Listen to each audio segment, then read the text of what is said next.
Hi guys, I'm Abhinav.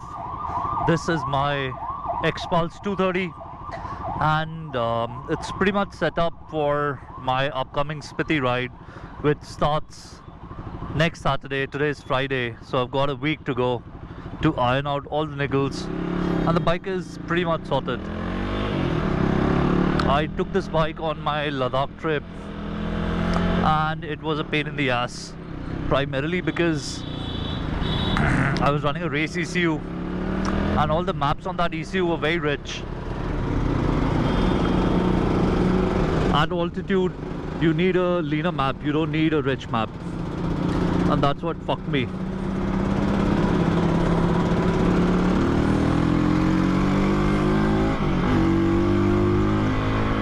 Okay, yeah, so the maps were very rich, the motorcycle was running very rich. It basically wasn't running at all, and I had to abandon the motorcycle by reaching Leh somehow. Now what I did was, once I came back, since sea level it works just fine with the rich maps, I was running those. But now that I'm taking this motorcycle back to the mountains, Spiti, what I've done is I tried running it with the stock ECU, and the stock ECU can always adapt the maps to a certain extent. I took it to Uttarakhand to try, but Uttarakhand is not that high. It's only about 1800 meters above sea level.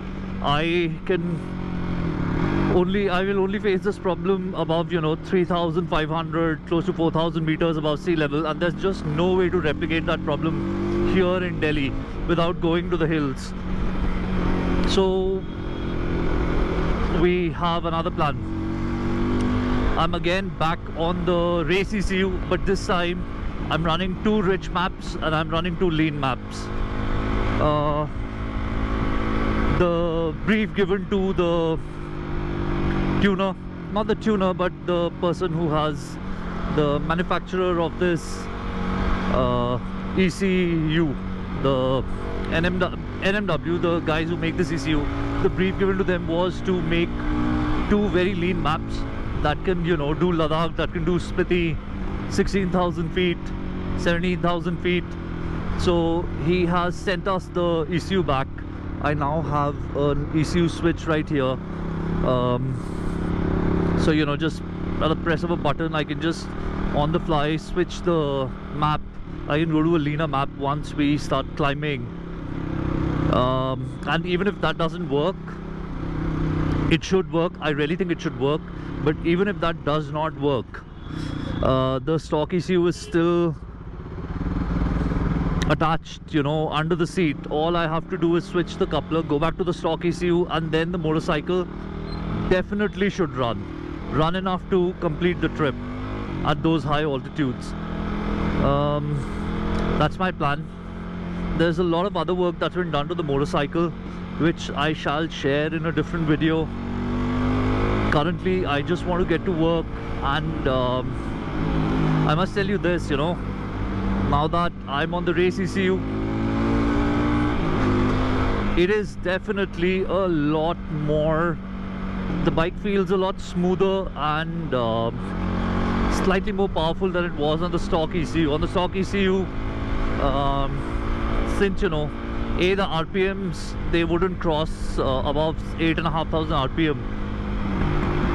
The rev limit is at 8,500. So since I run a 2-teeth bigger sprocket at the rear, I run a 40 instead of a 38 stock. My motorcycle, it was constantly bouncing off the rev limiter in the 5th at 118, and then it would drop down to 116. So I think I finally have my top end back. I should be able to cross 120 if I really have to, because the race ECU has a higher rev limit. So that's one thing. Then it also feels smoother. It definitely feels a lot smoother than on the stock ECU. So I'm glad I have this back.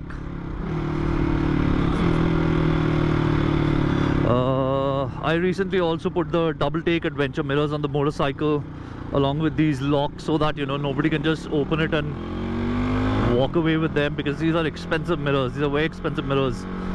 Similarly, for the RAM mount for my phone, I think it's called the RAM Quick Grip.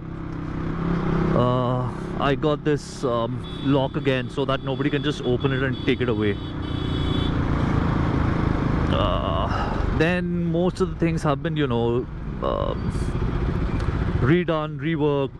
New brake levers, clutch levers, rally foot pegs by Motorun, which I will do a separate video on soon. What else? I have new luggage. I bought an Axor 40-liter tail bag, which is a replica of a Moscow motor bag with a flap. Brilliant. I just took it to Uttarakhand and it just swallows all your luggage. And then it can also, you know, it has a flap system on the top, and you can just put your jacket in without having to completely open your bag, like additional luggage space. Brilliant, absolutely brilliant. Then I also have bought a Kriega OS base, and I've bought Kriega 12-liter OS 12 bags, you know, side bags, just to keep things that I might need quick access to, the tools, medical kit, probably a chair, a jacket, etc. So while the main luggage can be, you know, stored away in the tail bag, which you're not going to open again and again, the Kriega OS base will really help me with the bags. Now, mind you, I think that turned out to be a very expensive affair. The base costs 9,000 rupees alone. Then every bag is 9,000 rupees. So that's 24 liters of space, waterproof, for, you know, 27,000 rupees. So that's a very, very costly affair. But it's okay. I mean, if it serves the purpose without adding a lot of weight to the bike, if it gives me, you know, luggage space, quick access luggage space, then why not? Money is not really the problem here, so it's a good thing, you know. I mean, I really hope it works. Then I also put aluminium rims on the motorcycle, XL Takasago aluminium rims. These are sturdy as hell.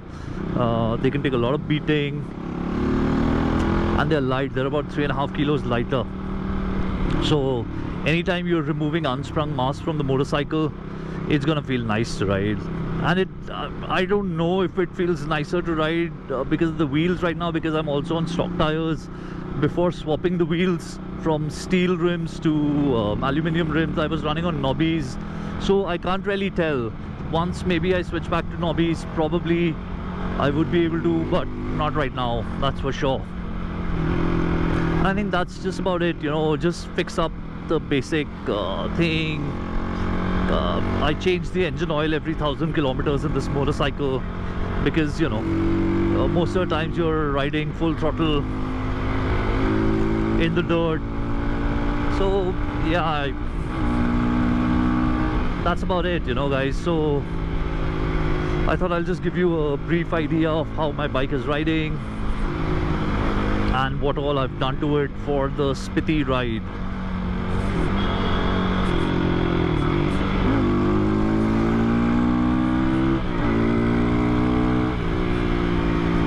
This is also a very fun motorcycle to ride here, to commute on. That's what I mean. It's just flickable, nimble, tall, so you can look, you know, far ahead. I run the rally seat. I don't think I'm gonna take the rally seat for the Spiti ride, because there'll be some very long days, and, you know, I did 6-hour non-stop ride from Uttarakhand to Delhi Monday morning, just 4 days ago, and my ass was sore as hell. My god, oh my god, it hurts, because the seat is so soft. The rally seat, it sags, and then it's just not a nice feeling. For touring you need a firm seat, and the stock seat is decently firm. I've put 10-12 hour days on it, and 10-12 hour days on it. No problem. I mean, it gets painful after, let's say, 10 odd hours, but how many days are you going to put 10 odd hours? Maybe 2 days on the Spiti ride, the first day and the last day. Arey yaar, what are you doing?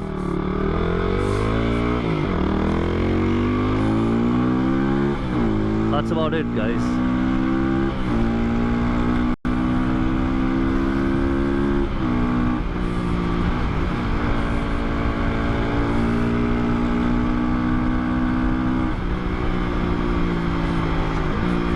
I'll also show you the advantage of using a small bike. Doesn't matter if it's an XPulse or Bajaj Pulsar or whatever. That's not the point that I'm going for.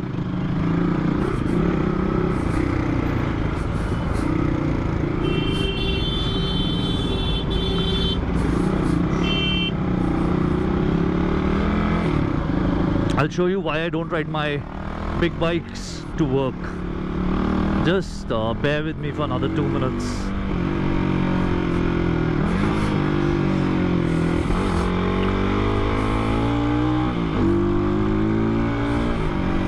That guy's cadence was wrong.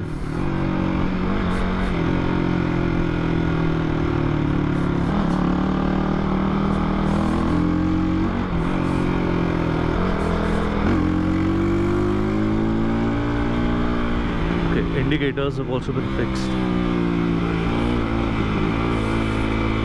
Okay, so yeah, this is why I prefer riding the XPulse, small bikes here,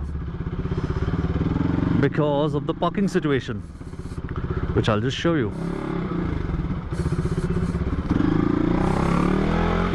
There's barely any parking here.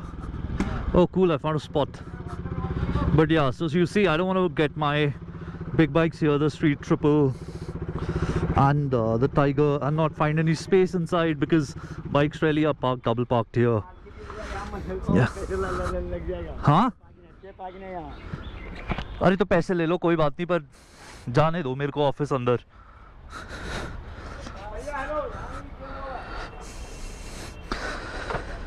Amazing, man. Anyway, alright guys, this was a whatever video. Bye bye.